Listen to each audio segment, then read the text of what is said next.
Hey everybody, it's Leslie from Sew A Lot Creative Sewing Centers, and I am here today to show you the project for Kimberbell Digital Dealer Exclusives for August of 2023. We will be making these cute little snack bags and sandwich bags. For the demo video, we're going to do the smaller of the two sizes, so this is the smaller one of the two that you can use for snacks, small items. It is lined with iron-on vinyl.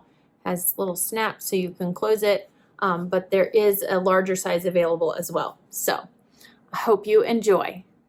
So the first step of this project is to take your two lining pieces of fabric and fuse fusible backing to the wrong side of both pieces. These are the only two pieces in the project that we'll be adding the fusible backing to. So you're going to line up the glue side with the wrong side of your fabric, and you're just going to iron or press those to fuse them together. Once they're fused together, we're going to take our pieces of iron-on vinyl and we're going to remove them one by one from the paper backing, and you want to try to keep it from sticking on itself. Make sure you get the right size because there's two different. We're just going to line that up with our piece of fabric, and then you're going to take your paper that you peeled off of it and cover it back up and adhere that vinyl to the right side of your lining fabric. So the fusible backing goes on the back side, the wrong side of the fabric, and the vinyl goes to the top. And then once it cools, we'll pull this paper back away and set this aside. And we're going to save that piece of paper that we pulled off there too, because we're going to use that again. And we're going to do the same thing for the second piece. So now that we have our fusible backing and our iron-on vinyl adhered to our lining fabric pieces, I've gone ahead, I've pressed my two outer piece of fabrics with a little bit of best press or flat or something like that, just to give it a little bit of shape. And then I'm going to hoop a piece of Kimberbell medium cutaway in my hoop, depending on which size of design you're stitching out, because there are two of them. The snack bag size as well as the sandwich bag size will determine your hoop. So you'll just go based off your design size. For the video here, I'm shooting the snack bag size. And then we're going to hook this on and call up the design on our machine. Now that the design is called up on your machine and you're ready to go into your stitch out mode, I'm going to attach the hoop. The only thing that I have in my hoop right now is my medium cutaway stabilizer. And then you're going to thread the machine up. We're going to do what is called a cut line that we're going to stitch on the fabric. So I'm going to use a darker thread so you can see it. If you're working at home and you want to use, you can use whatever color thread you want, but I recommend something that you can see because we're going to be cutting along this line. And then we're just going to start stitching. The next step is going to be to remove the hoop from the arm of the embroidery unit. And what we're going to do is we are going to actually cut the stabilizer starting about 1/2 inch before the stitch line, all the way across the stitch line and 1/2 inch past. So I'm just going to take a pair of sharp scissors with a point right across the stitch line and extend out about 1/2 inch past. Next, we're going to put the hoop back onto the machine and we're going to stitch the placement stitch for our first piece of fabric. Next, we're going to take our outside, so the front piece of fabric, right side up. We're going to cover up the placement stitch that we've created on the bottom and the sides about an equal amount, making sure that the top of our fabric covers that cut line that we just created. And then we're going to stitch this in place. If you want to tape this fabric down beforehand, you're welcome to. And also, I would tend to use a light colored thread, something white, cream that matches this, to tack it down, just in case we ever had any threads peeking through. It's going to be less noticeable. For the video purposes, I am going to use red so you can see. The next step is going to be the placement stitch for our apple applique. You probably might want to switch to red if you're doing a red apple.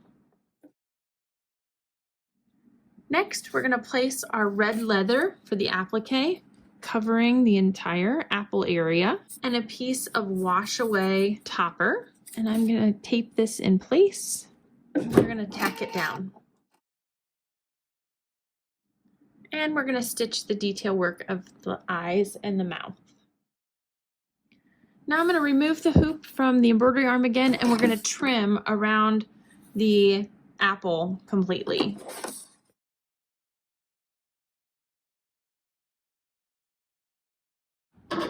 Then I'm going to take my scissors and trim around the leather. I want to go close to the stitch, but not right on it. There won't be any additional cover. This is a raw edge applique. The leather works great for things like these, glitter vinyls, felts, all kinds of things that won't unravel.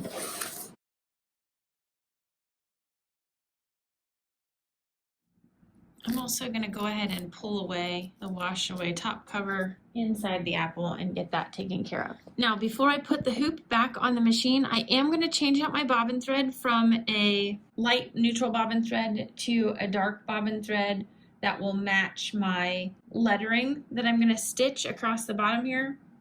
And this is something Kimberbell recommends. The reason we're doing that is because the font is such a tiny, tight little font that by matching your bobbin color, you will get a cleaner, prettier looking letter. So we're gonna go ahead and switch out the bobbin to match our top thread, and then we'll stitch our lettering. So now that I've traded out my bobbin from a neutral bobbin to a matching bobbin for my top thread, I'm gonna go ahead and I'm gonna stitch the lettering at the bottom of the pouch.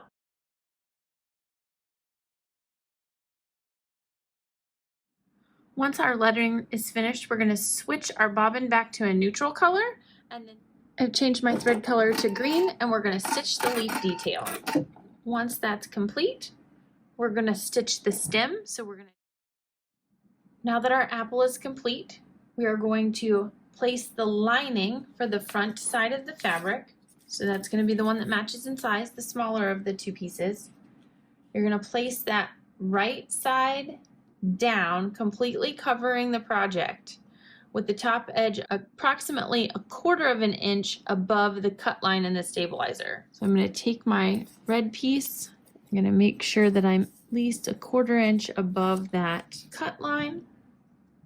We can tape this in place just to keep it from shifting, and then we're going to stitch that across. So you can see my stitch line, I've got about 1/4 inch of my red fabric above that line.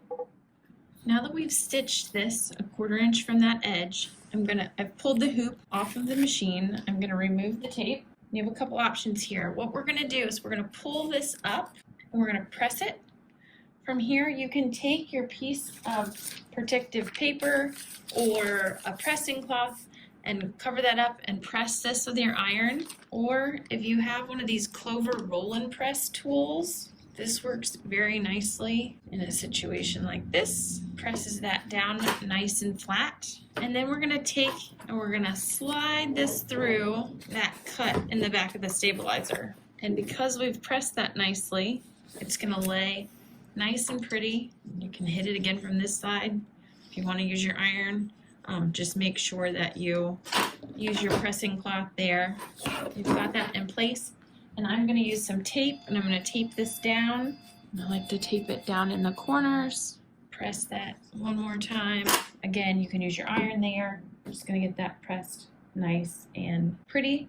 And then we're going to stitch the lining fabric tack down stitch. So you're going to want to match your thread color to your fabric, to your background fabric. So I would use a cream or a white here. And we're going to stitch this down. So it's going to stitch the lining. It's going to attach the lining to the front part of this bag. Again, I'm going to use what I have in here just so you can see that stitching a little better.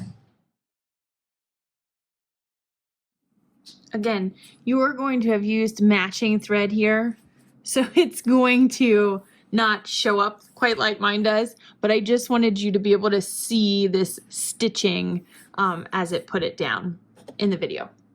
So don't forget to change yours to matching thread. Once this step is complete, we're going to stitch the placement stitch that is going to be for our lining, our back lining. From here, you're gonna take your longer piece of lining fabric, the one that you have left, and you're gonna take this and you're gonna lay it right side up, and you're gonna make sure that you cover that placement stitch that we've just created as well all the way down to the bottom of the project. So I'm gonna make sure that this comes up above that lining stitch equally to what it comes below this line, the plate or the tack down that we have at the bottom. But it's gonna be right side up. Again, from here, a neutral color, or if you wanted to do a matching, you could. And here I'm definitely gonna tape this down just so it doesn't slide on me all over the place. And we're gonna tack this down.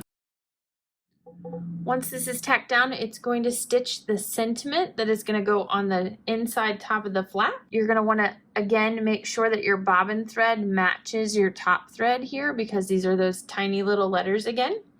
And we're just going to stitch that. Once we've completed stitching the sentiment, you can change your thread back to a neutral color, and then we're just going to stitch the placement stitches for our snaps. Next, we're going to remove the hoop from the machine. From here, I'm going to take it over to the table so I can show you the next step. So once we've got our sentiment and our placement stitches for our snaps done, we're going to remove any tape that we have, and we're going to slide this through that opening in the stabilizer from front to back. And I'm just going to pull it loosely to the top here and tape it in place so it's up and out of the way. And we'll come back to this in a little bit. I'm going to flip it back to the front of the hoop, and I'm going to take my lining piece, right sides together, so wrong side facing up. I'm going to cover up that whole area. I'm going to tape this in place, and then we're going to take it to the machine to tack it down. Again, I've changed my thread to something a little more visible just so you can see for the video. I would probably stick with something a little more neutral at this point in the actual project. Next, we're just going to tack this in place. We're going to remove the hoop from the machine one more time. I'm going to remove any tape that I have. I'm going to remove the tape from the top here, and I'm going to take my lining piece and pull it down towards the bottom and tape it in place, smoothing everything out on those corners. I'm going to reattach my hoop to the machine. And from here, we're going to stitch the last step. So with this, it left an opening here at the bottom that we're going to turn things through. So I'm going to remove the hoop from the machine, and we will talk about where we go from here. From here, we're going to trim up all the way around our excess fabric and our stabilizer 1/4 inch around those edges. So I'm just going to line my ruler up. I'm going to take my scissors here, or you can use your rotary cutter, and I'm going to trim across my corners and do a double clip there just to reduce that bulk so that when we go to turn, things turn nicely. From here, on my lining side, I'm going to take and turn this through and pull it out, especially on this smaller pouch because of all of the layers. It will take a little work to get that turned, and that vinyl wants to kind of stick to itself. So just be patient and do it little by little. You'll be able to force it through there. Point turner will help you get that flap poked out nicely.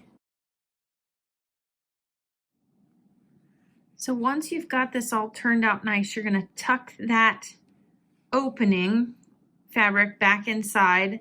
And I just kind of finger pressed this really, really well. I took it to my ironing board, and I'm just going to cover everything with a pressing cloth and press that nice and flat. Then from there, I'm going to take a needle and thread. And yes, I am going to use the needle and thread with this and not glue, because of the fact that we're making this in essence to use with a food product. If you were making it for something that wasn't food related, then you could definitely use the glue to close that hole up. But you're just going to whip stitch this hole closed here with a needle and thread. Once you've completed that step, we're going to turn it one more time, poke out those corners, get everything nice and flat. And again, I'm now going to take this back to my iron, cover it with a pressing cloth, and press everything nice and flat before we stitch on our snaps. Once everything is flipped through, the last step is going to be to add your snaps. And you're just going to line the top parts up with those two little circles on the end of your writing, and we're going to line these two up in a coordinating position below. And then you're just going to hand stitch those snaps down and on so that your bag is all ready to go. Hope everybody enjoyed the Kimberbell Digital Dealer exclusive project for August 2023. And remember, you can make the large or the small size snack bag using the 2 design files that you'll get this month. If you have any questions or concerns, let us know. And make sure you subscribe to our channel and like this video. Have a great day.